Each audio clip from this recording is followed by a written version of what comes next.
20 के बाद, और इनकी तरावी ख़त्म हो गई, कुरान ख़त्म हुआ था, इन्होंने तरावी ख़त्म समझ लिया, मस्जिद में आते ही नहीं। वो रात आई चली गई, ये धोबी का गधा, न घर का रहा न घाट का रहा। ठीक रमज़ान से पहले कमेटी बैठती है, यार हाफिज चाहिए लेकिन सुपर फास्ट हाफिज होना चाहिए, एक दिन में दिल्ली पहुंचा दे ऐसा हाफिज। तो अंधेर नगरी चौपट राजा एक हाफिज आ गया, यालमुन तालमुन वाला, अंदर से हाफिज नहीं था, ऊपर से हाफिज बन रहा। वो बोला कि आप लोग कितने दिन में तरावी सुनना चाह रहे हैं, इसलिए छोड़ दिया था।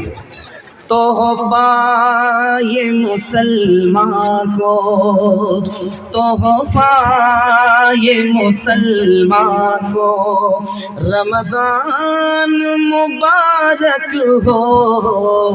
तोहफा ये मुसलमान को लेकर ये आ गया है, बेशुमार बरकतें दिन रात बरसती है, अल्लाह की नेमतें, अल्लाह का तुम्हें ये एक मेहमान मुबारक हो।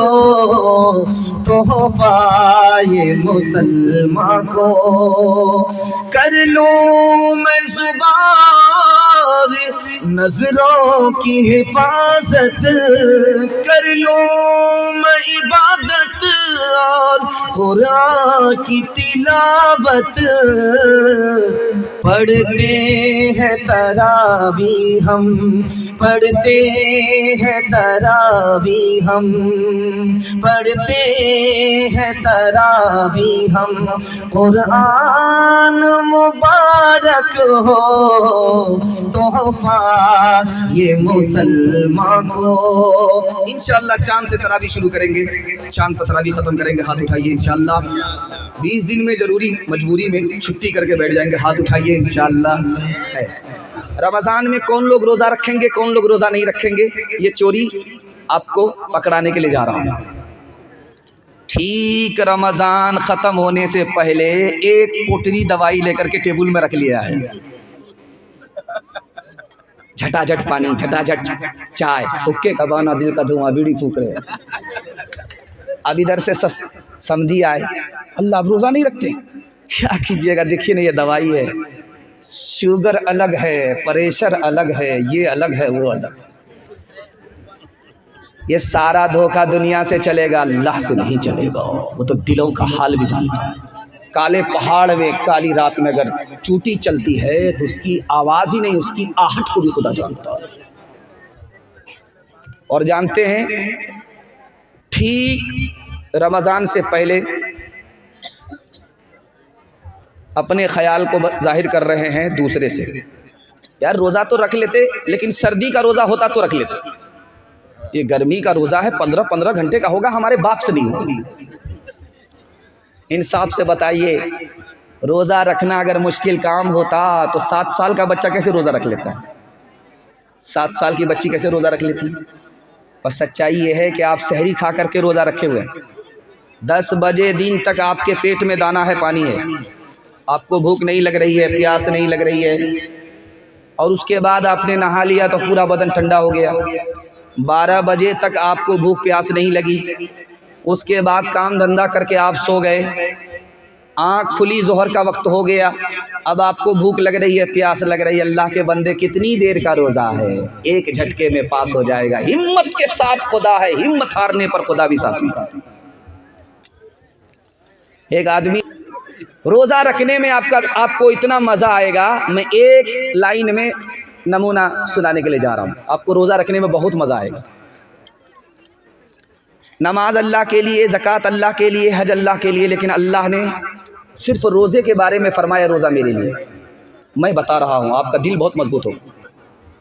जब आदमी रोज़ा रखता है, खाना बंद, पानी बंद, बीवी से कोई मतलब नहीं, और रोज़ाना अल्लाह का यही हाल है, वो खाता नहीं है, खिलाता, वो पीता नहीं है, पिलाता है, वो जोड़े बनाता है, मियाँ को बीवी देता है, बीवी को मियाँ देता है, लेकिन उसको बीवी से मतलब नहीं। और ठीक आप देख लीजिए, सहरी के बाद से रोज़ा शुरू हुआ है, सूरज गुरूब होने तक बंदा क्या कर रहा है? खाने से मतलब नहीं, बीवी से मतलब नहीं, पानी से मतलब नहीं। क्या मतलब हुआ?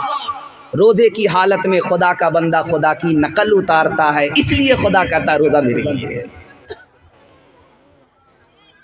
और एक बात सुन करके आपको बड़ी हैरत होगी, आपने नमाज पढ़ी, इसका बदला जन्नत है।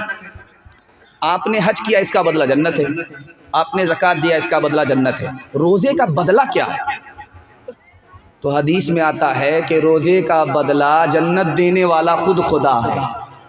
जिसको खुदा मिल गया उसको खुदा ही मिल गई। इंशाल्लाह बायां दायां रोज़ा रखेंगे, हाथ उठाइए इंशाल्लाह। हाँ, ये ध्यान से सुनिएगा।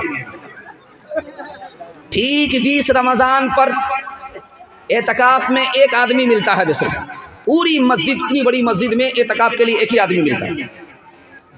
वो भी जवान नहीं होता, जवान को टाइम नहीं है नेकी कमाने के लिए, दुनियादारी के लिए फुर्सत है, और सीज़न आया है 10 दिन का, एक दिन सोना एक दिन जागना, इसके लिए उसको टाइम नहीं है। अब क्या किया जाता है? इस मोहल्ले में भी आदमी नहीं मिलता, उस मोहल्ले में भी आदमी नहीं मिलता, तो किसको बैठाया जाए एतकाफ में? तो जो सबसे ज़्यादा रिटायर्ड बूढ़ा होता है उसको बैठाया जाता है। फ्री है, उसको कोई काम नहीं है उसको। और ऐसा बूढ़ा है जो अपना बोझ नहीं उठा पाता, वो मोहल्ले का बोझ उठाने के लिए खड़ा हुआ है। गौर कीजिए। और आपको सुन करके हैरत होगी, एतकाफ ही एक वाहिद इबादत है जिसमें 24 घंटा खुदा का बंदा खुदा की इबादत में होता है। किसी इबादत में ऐसा नहीं होता। एतकाफ में अगर कोई बैठ गया, उसका खाना भी इबादत, उसका सोना भी इबादत, यहाँ तक कि पेशाब खाने में अगर गया, पखाने में गया, जितनी देर वहाँ उस अपनी हाजत में रहा, वो भी इबादत में लिखा जाता है। नौजवानों के हवाले से पैगाम आ रहा है। उसके बाद बेटा नाफरमान हो गया, बाप का कसूर था, इसके हवाले से पैगाम आएगा। उसके बाद सीधे माँ बहन तक मैं पहुँचूँगा। आप लोग मुकम्मल सुनेंगे, सुनने के लिए तैयार हैं? दोनों हाथ उठा दीजिए इंशाअल्लाह। बहन से ज़्यादा साली पर मेहरबान होंगे, हाथ उठाइए इंशाअल्लाह। खैर, ध्यान से सुनिएगा। जवानों के हवाले से आ रहा, हमारा जवान कहाँ है, कहाँ पहुँच गया है? खून के आंसू आप रोने पर मजबूर हो जाएंगे, आपके पैर के नीचे से ज़मीन निकल जाएगी। हमारा जवान कहाँ है? 1956 में फ्रांस ने एक रिपोर्ट जारी किया और कहा कि एक साल में 15,000 जवान दारू पीने की वजह से मर जाते हैं। अब गौर कीजिए, दारू पीने की वजह से इंतकाल किया, ठिकाना कहाँ होगा? दूसरी बात, 1977 में अमेरिका ने रिपोर्ट जारी किया कि मेरे मुल्क में 3,87,00,000 लोग बीमार पड़े, उसमें सबसे ज़्यादा बीमार दारू पीने की वजह से जवान थे। दारू की वजह से आदमी बीमार हो जाता है, दारू की वजह से बीमार होकर के आदमी मर जाता है। और एक लाइन में आपको शराब की बुराई आपकी आंखों के सामने रखने के लिए जा रहा हूँ, सिर्फ पट्टी हटाऊंगा। आप अक्लमंद आदमी हैं, समझदार आदमी, इंशाल्लाह आज के बाद ठोकर नहीं खाएंगे। मरने का वक्त है, मुंह पर कलमा नहीं आ रहा, ज़बान पर कलमा नहीं आ रहा। उस्ताद आगे का बेटा क्या गुनाह किया है याद करो, का हुजूर कोई गुनाह याद नहीं आ रहा है। एक गुनाह था, साल में एक बार डॉक्टर के कहने की वजह से दारू पी लेता था। अगर दारू नहीं पियोगे इलाज नहीं होगा। उसी की नहूसत है कि लाख कोशिश कर रहा हूं, मरने का वक्त है, ज़बान पर कलमा जारी नहीं हो रहा। और दूसरी हालत दिखाने के लिए जा रहा हूं, जवान हमारा कहाँ है। 1967 में स्वीडन दुनिया का सबसे खुशहाल मुल्क है। अगर वहाँ 20 साल भी बैठ करके कोई खाए तो भी पैसा ख़त्म नहीं होगा। दुनिया का सबसे मालदार मुल्क, और उसमें होता क्या है, उस मुल्क में सबसे ज़्यादा खुदकुशी जवान करते हैं। अमेरिका दुनिया का सबसे ज़्यादा खुशहाल मुल्क है। हर 2 मिनट में 2 जवान खुदकुशी करते हैं, हर घंटे में एक की खुदकुशी मुकम्मल हो जाती है, एक को बचा लिया जाता है। ये खुदकुशी हो क्यों रही है? जुआ खेलने की वजह से, और लड़की हारने की वजह से, मोहब्बत हारने की वजह से, इश्क और मोहब्बत हारने की वजह से।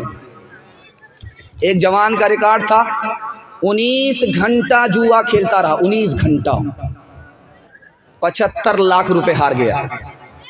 अब उसकी आंख के सामने अंधेरा आ गया, पैर उठ ही नहीं रहा। मारे शोक के रिवाल्वर निकाली, सर पर गोली ठोक दी, न इधर का रहा न उधर का रहा। मैं हाथ जोड़ करके अपने जवानों से कहता हूं कि अगर तरक्की करना है तो 1 साल जुआ छोड़ करके दिखाइए, 10 साल के बराबर तरक्की। तीसरी बात बताने के लिए जा रहा हूं, बहुत ध्यान से सुनिएगा। 2018 की रिपोर्ट है हिंदुस्तान की कि 21% बच्चे नेट मोबाइल चलाते हैं। दादा को चलाने के लिए आता ही नहीं, पोता 1 नंबर का मास्टर है, बाप ड्राइवर, बेटा खलासी, गाड़ी का नंबर 786। 21% बच्चे नेट मोबाइल चलाते हैं। पढ़ते कितना है, मोबाइल कितना देखते हैं, आपको रोना पड़ जाएगा। फी हफ्ता 16 घंटा स्कूल मदरसे में तालीम हासिल करते हैं और मोबाइल कितना चलाते हैं, 22 घंटे। मेडिकल साइंस रिपोर्ट कह रही है जो बच्चे 1 घंटे से ज़्यादा नेट मोबाइल चलाते हैं उनका दिमाग अलग कमज़ोर होता है और दिल की अलग उसको बीमारी लगती है। बताइए, बच्चे को अगर आपने मोबाइल से नहीं बचाया तो आपका मुस्तकबिल भी तबाह हो जाएगा। एक बात सुनिए गौर से, 1996 में मोहम्मद यूनुस नाम का आदमी अपनी बेटी ही की आबरू लूट लिया, अपनी बेटी ही से जिना कर लिया।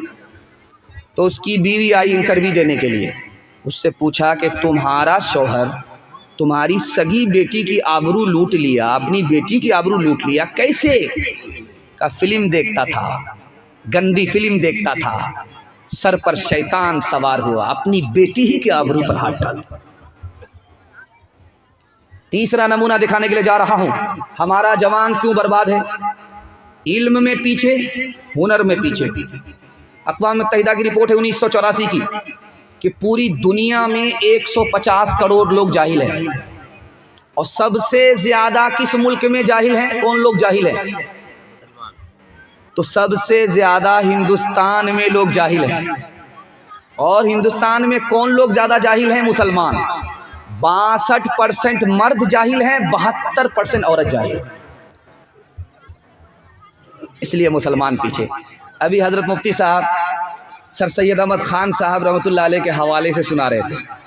3 लड़के अलीगढ़ में दाखिला लेने के लिए जा रहे थे, लेकिन टिकट नहीं था, ट्रेन में सफ़र कर रहे थे।